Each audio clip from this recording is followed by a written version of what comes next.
Yo, Wagwan, hope you're having a great day. If not, it's about to be better because you're about to discover the mysterious chord secrets of Grammy winning producers. Okay, so this video is exactly what you need to turn your boring chords like these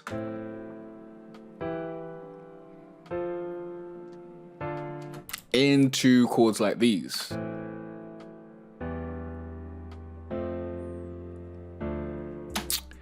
Second one's way better, right? Now, chords are the backbone, the spine, the skeleton of your song or beat. But bad chords will ruin everything that you put on top of them. So it's very, very important that you get good chords, right? And that's why it's so important to understand how to make your chords sound beautiful. And the best part is it doesn't have to be complicated. It's actually pretty simple. Now, before we get into it, what's the best way to create chords in a key you're not familiar with? Don't know? Well, I'll be revealing the answer later on in the video, so stay tuned. This is the #1 spot for musicians and creatives that don't want to be starving artists. So if that sounds like you, click on the subscribe button, check out the rest of the content on the channel because you will love it here, guaranteed. Now let's get straight into the video, okay? First of all, where are these techniques from? That's a good question. Now the answer is, I've actually been learning how to play the piano recently, and I've learned a few things, a fair amount of things that actually help with the chord creation process and the music production process. So I thought I'd share those things with you. Now, something that's important to know is how piano players actually play chords. Once you understand this, it becomes easier for you to then mimic that in your DAW, for example, in FL Studio. Playing like an actual piano player will make your music sound better because that's what you're trying to emulate. You're trying to emulate how people actually play the piano. And what people tend to do is as a piano player, you want to move your hands the least amount. So if you're at a chord like, well, let's bring up the piano roll so you can kind of see what's going on. Let's bring up this first one. Like, these triads are what you'll probably be working with, yeah? This is what I used to do all the time. Just normal triads. If you don't know how to make chords, we're gonna get into that in a little bit, but let me just quickly show you an example of moving from one chord to another as a piano player. So this is a C chord. Let me get C over here. That's C. And if I was to move to A, this would be A. You see how I've hardly moved my fingers. My fingers are in the same position.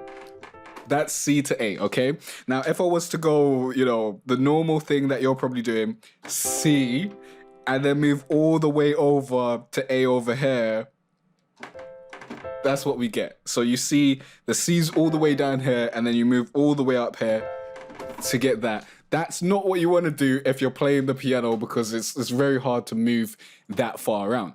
That's not how an actual piano player would play. And when you move less, the transitions actually become way smoother and actually sounds better. And the biggest producers understand this. The Grammy winning producers understand this because most of your favorite producers know how to play piano. They know the basics of how to play piano, okay? And this, like playing piano, is the most valuable skill that you can invest in to become a better producer, in my opinion. That's the explanation. Let's get into the actual mysterious secret, shall we? So first of all, all these chords are in what's called root position, and root positions are killing your chords and making your music sound whack, okay? So let's get a little bit into that. Root positions is where the root note of your chord is at the bottom, okay? So this is an A chord. If you don't know how to make chords, you should watch my video on how to create chords, but I'll quickly go over it here. Now, basically, you can just pick any note in the scale. This is A minor, by the way, so it's all the white notes. If you pick any note and then you skip a note in the scale and hit that, and then skip another note and hit that, this is a basic triad chord, okay? This would be a G minor chord? Let me see. No, a G major chord in root position, okay? Because we got the G, which is the root of the chord, in the bottom position. Now, the root note of the chord is basically the note that the chord is named after. So at A minor, the A would be the root note. At E minor, E would be the root note. F major, F is the root note. D minor, D is the root note, okay? That's that explained. And all these chords are in root position. Okay, now certain chords are usually played inverted. Now, what I did with these chords to make them go from sounding like this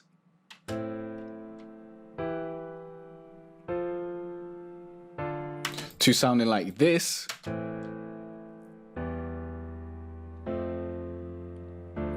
is I just played the chords the way a piano player would actually play them.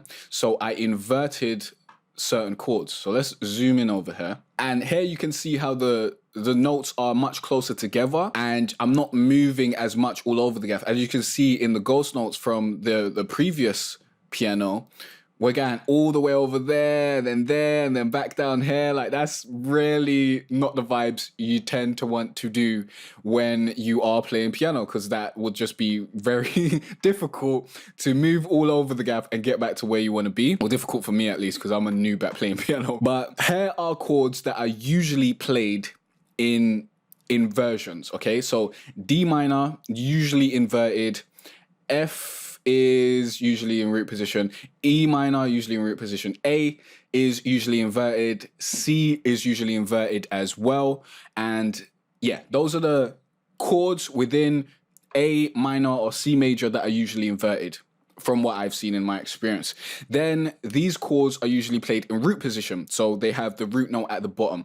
That would be E, E minor, F major, and G major, okay? I'm not sure about B diminished because I haven't learned that chord yet, and I don't really play diminished chords because they sound disgusting. So I'm not really into that. By the way, if you want access to my easy 9-step trap production course, link down below, go to jcarterray.com/free trap course. If you go through that course, you'll learn how to make your own trap beats from scratch, and it's absolutely free. It's not going to be available forever, so make sure to go and apply, sign up for that as soon as possible, okay? Now, let's get back into the video. So I've taught you about, inverting the chords. Basically, inverting the chords means that the root note is not in root position anymore, okay? Now, I do have a video on chord inversion specifically called Piano Chord Inversions Explained or something like that. Go watch that video to understand which is the first inversion, which is the second inversion, and all that sort of stuff, yeah? That's not really important right now. The only thing you really need to know is to keep the notes as close together as possible. So, for example, if we go to, these triads, let's turn that off and come to these triads. What we need to do here is basically we need to make these chords as close as possible. Now, we could keep the A in root position, but I wouldn't do that because I know that from playing piano, you're generally gonna go E, A, C. So I'll bring that E down, and then with everything else, we'll actually bring all of these down an octave as well. With everything else, we're gonna bring it down to be as close to the A as possible, okay? So we'll bring all of that down. Why not? Hey, just to clarify, you hold Control and left click in order to select the notes, then press Shift and up on the arrow or Shift on down on the arrow in order to move those notes up and down an octave. And we'll bring all of this down, and we will bring the A and the F down from here. So, because that is how you'd play a D chord on the piano. You go F, A, D, okay? So, this is the exact same chords that we got over here.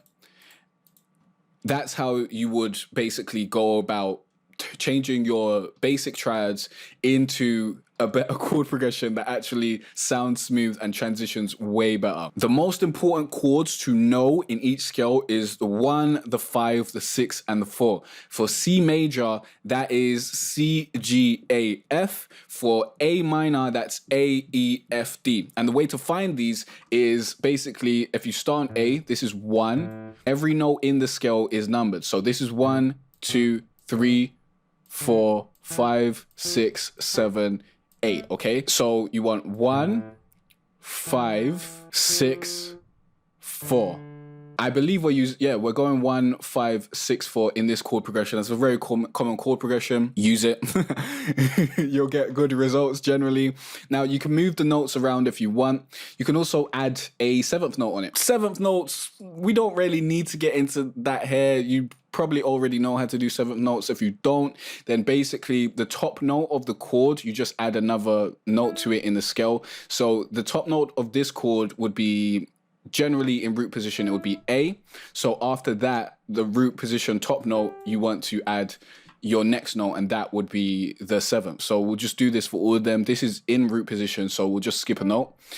F, A, C, skip a note. This is not in root position, so the top note would be A. So let's find A, D, F, A, skip a note, C. This is all the chords with a 7th note added on top. It basically will give you a kind of more jazzy R&B type vibe. Let's play it back.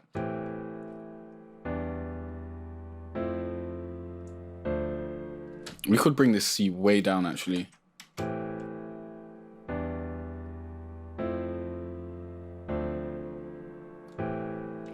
So there we go, we added a 7th. I'm gonna get rid of these for now because we don't really need them and I don't wanna overcomplicate things. Just wanted to let you know how those work if you didn't know already. So you can move the notes around, but keep in mind that you want the least amount of movement as you possibly can get, okay? So you see this moves little because there's the E in common, and then we just move the G up, move the A down, and move the C down. So we still got the E, but everything moves down. Then we go up, F, A, C. That's a completely different thing, but it's still near. Then we got F, A, D. 2 notes exactly the same, so we definitely want to have those next to each other.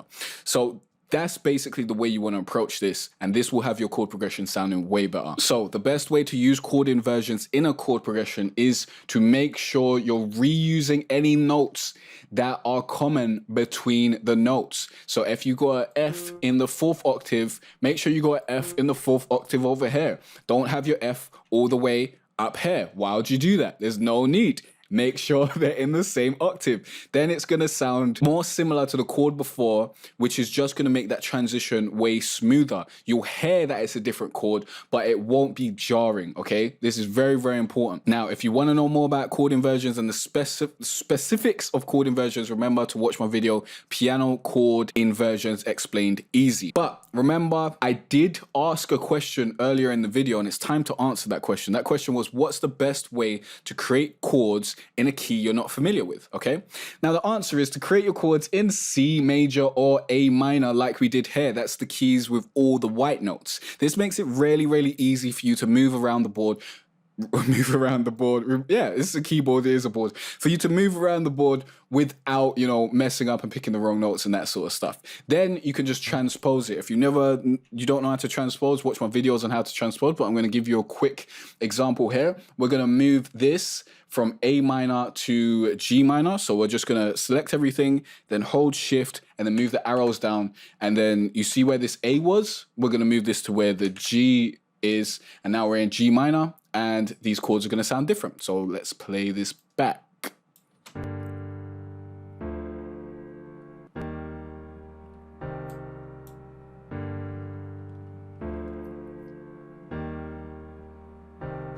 And let's move it right back to A.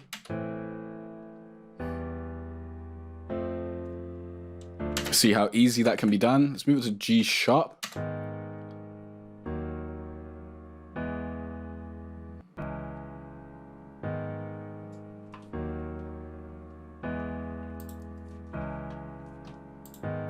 Here are some example chord progressions that you can use. Let's actually go to our previous one with the triads, because 1654 is something you can definitely use, but it's a bit common, so you might want to change it out. Now, the different ones that you can use, or well, you can use pretty much anything to be fair, but the common ones are 6415, 1564, 5641, 4156. So write those down and try them out. I'm going to give you an example of a few of them. Let's move this back to A minor. So 6415. How would we do this? Let me show you how we do it. Now let's just do it with the bass notes first. So this is a 1.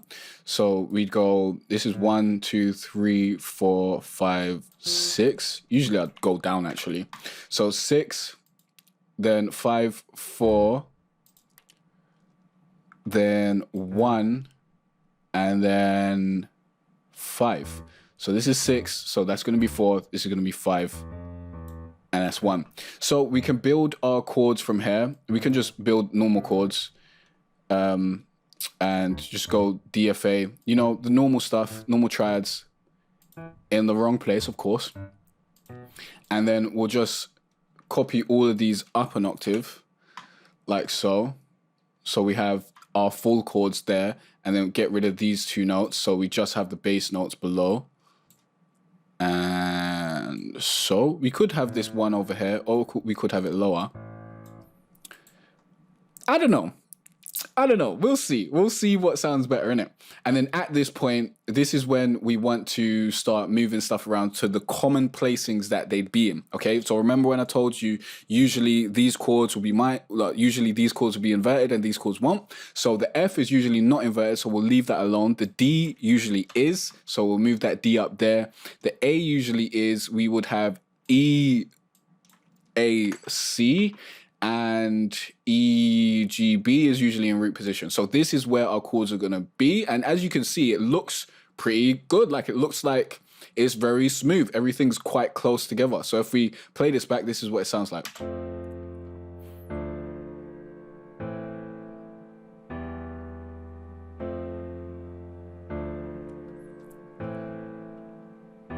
So I'm not going to go through all of them because that might take ages, but try those chord progressions out yourself. Remember to make sure that the notes are as close as they can be together so that it sounds smooth. And let me know which is your favorite chord progression down below in the comment section. So let's quickly recap the steps, shall we? Stop having every chord in root position. That's going to mess up your chord progressions and make them sound really amateur and terrible. The root position is when the name of the chord, the note that is the name of the chord, the main note of the chord, so like E minor, E is in the bottom position, okay? That's root position. Certain chords are usually played inverted in C minor, or C major and A minor. These chords are D minor, C major, and A minor.